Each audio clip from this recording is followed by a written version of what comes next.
जयेश ने रसिका की बात को मानने से साफ इनकार कर दिया, जिससे रसिका बुरी तरह से चिढ़ गई।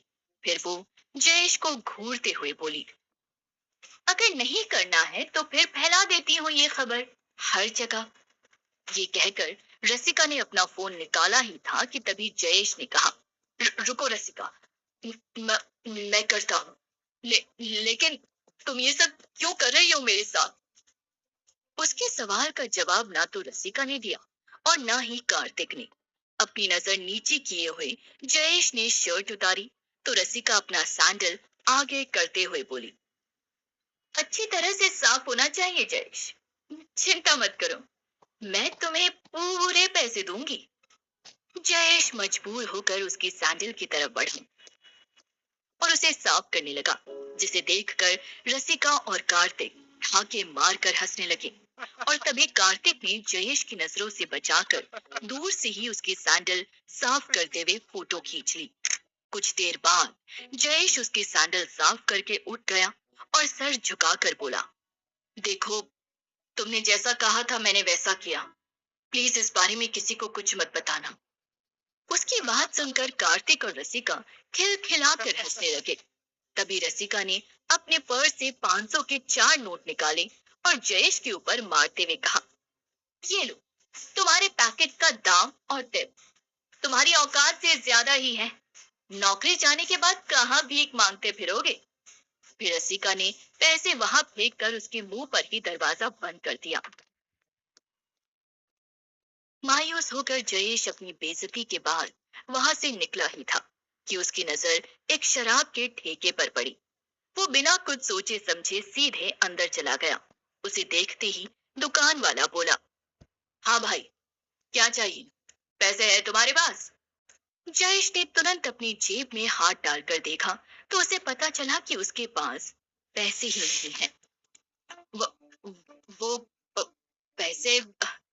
इस पर दुकान वाला चिल्लाते हुए बोला, अबे हटना यहाँ से, पीछे और भी लोग हैं, पता नहीं कहाँ कहाँ से आ जाते हैं अपनी फटीचरी दिखाने।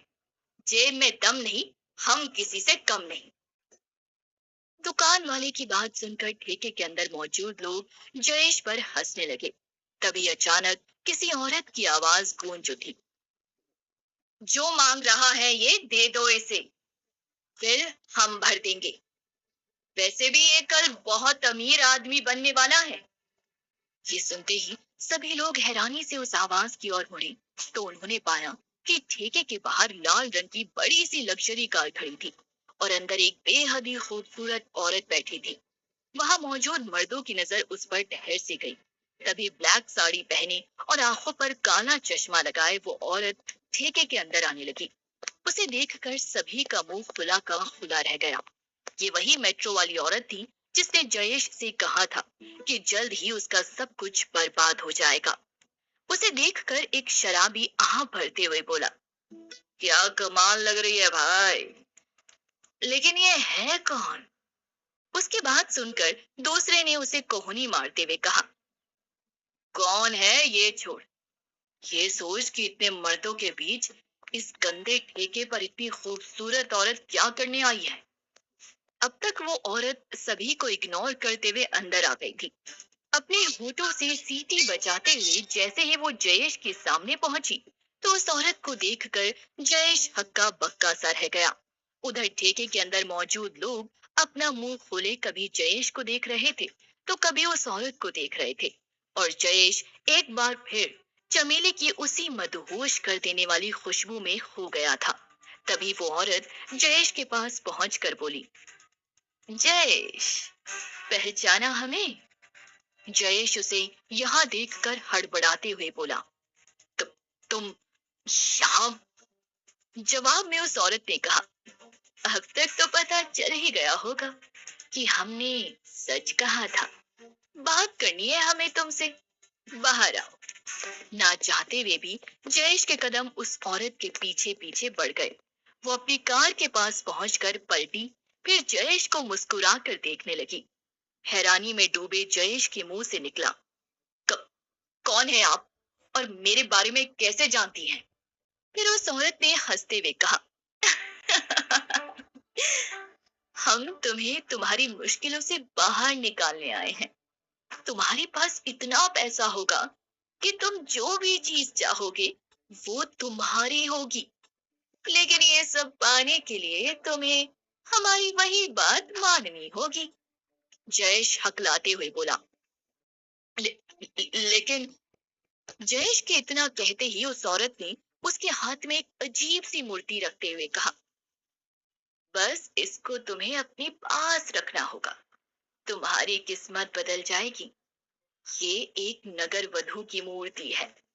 जयेश ने हैरानी से पूछा, नगर वधू? फिर उस औरत ने बड़े ही रहस्यमयी आवाज में कहा, सैकड़ों साल पहले जब मगध साम्राज्य होता था तो एक नगर वधू हुआ करती थी जो पूरे नगर की वधू होती थी, जैसे कि आम्रपाली। आजकल के मॉडर्न जमाने में हम उसे प्रोस्टिट्यूट या वैश्या कह सकते हैं।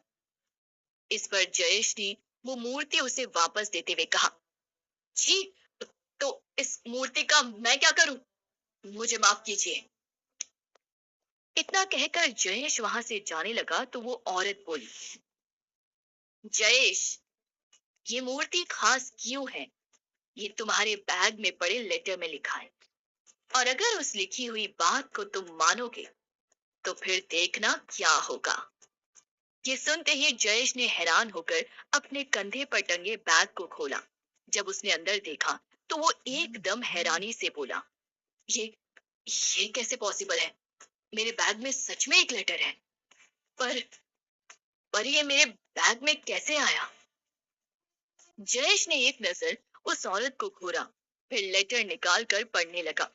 जैसे जैसे वो लेटर पढ़ता गया वैसे वैसे उसके माथे पर पसीना झलकने लगा और उसके मुंह से निकला, ये ये मेरे लिए नामुमकिन है। मगर जयेश के सवाल का जवाब देने के बजाय वो औरत जोर जोर से हंसती जा रही थी।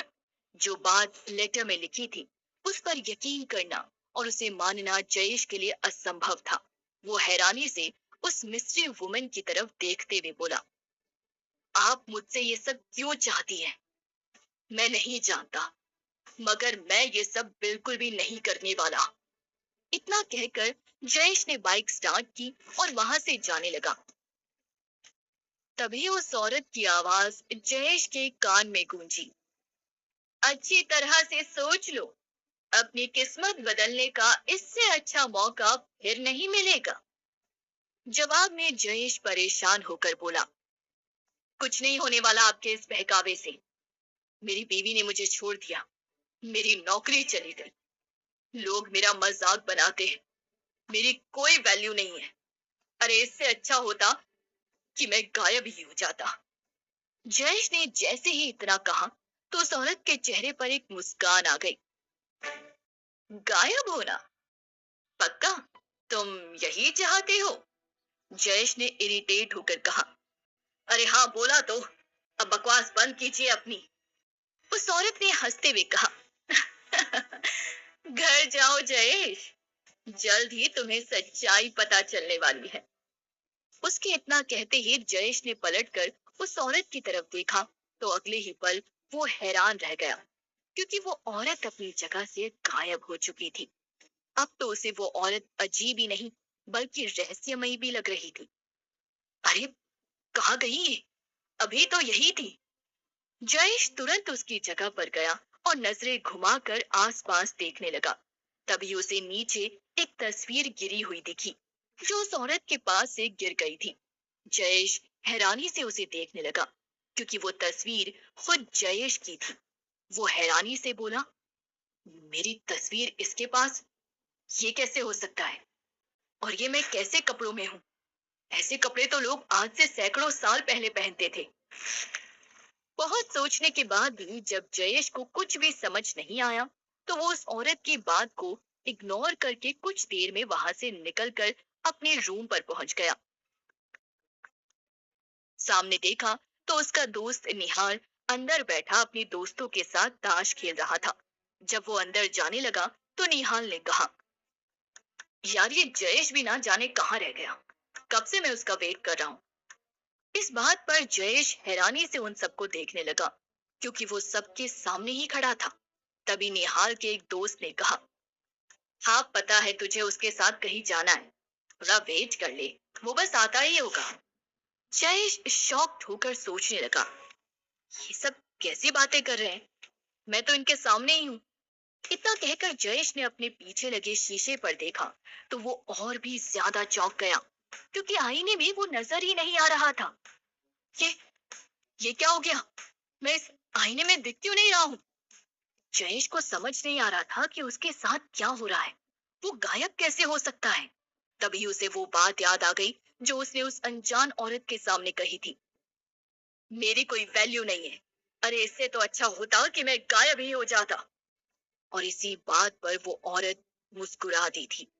जयेश फिर शॉक्ड होकर सोचने लगा, मतलब मैं सच में गायब हो चुका हूँ, ये, ये कैसे पॉसिबल है? अगले ही पल जयेश घबरा कर अपने कमरे की तरफ भागा। अंदर जाकर जैसे ही उसने अपना बैग खोला तो वो एकदम से चौंक पड़ा। ये नगर वधु की मूर्ति मेरे बैग में कैसे आ गई? ओह, तो लेटर की तरह ही उस औरत ने इसे भी मेरे बैग में डाल दिया। तो तो क्या इसी की वजह से मैं गायब हो चुका हूँ? नहीं, मुझे इस लफड़े में फंसना ही नहीं है। ये कहकर जयेश कमरे से बाहर निकला और उसने उस मूर्ति को दरवाजे से बाहर झाड़ियों में फेंक दिया। मूर्ति फेंक कर जैसे ही वो मुड़ा तो उसकी नजर पास में खड़ी एक बाइक के शीशे पर पड़ी। ये क्या, मैं तो नजर आने लगा, मतलब ये सब उस मूर्ति की वजह से हुआ था। ये सोचकर जयेश बहुत हैरान था, पर आखिर ऐसा क्या था उस मूर्ति में जिससे जयेश गायब हो गया था? कैसे किया था उस मिस्ट्री वुमन ने ये सब? ये जयेश की समझ से बाहर था।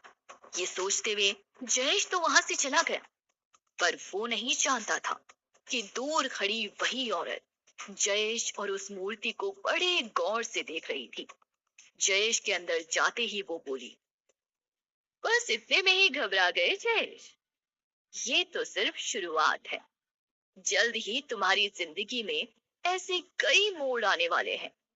तुम तक पहुंचने के लिए, तुम्हें हासिल करने के लिए मैं कुछ भी कर सकती हूँ। आखिर कौन है ये और वो जयेश को क्यों हासिल करना चाहती? क्या जयेश मानेगा इसकी बात? क्या होने वाला है आगे? जानने के लिए बने रहिए इस कहानी के साथ, सिर्फ और सिर्फ पॉकेट एफएम ऐप पर।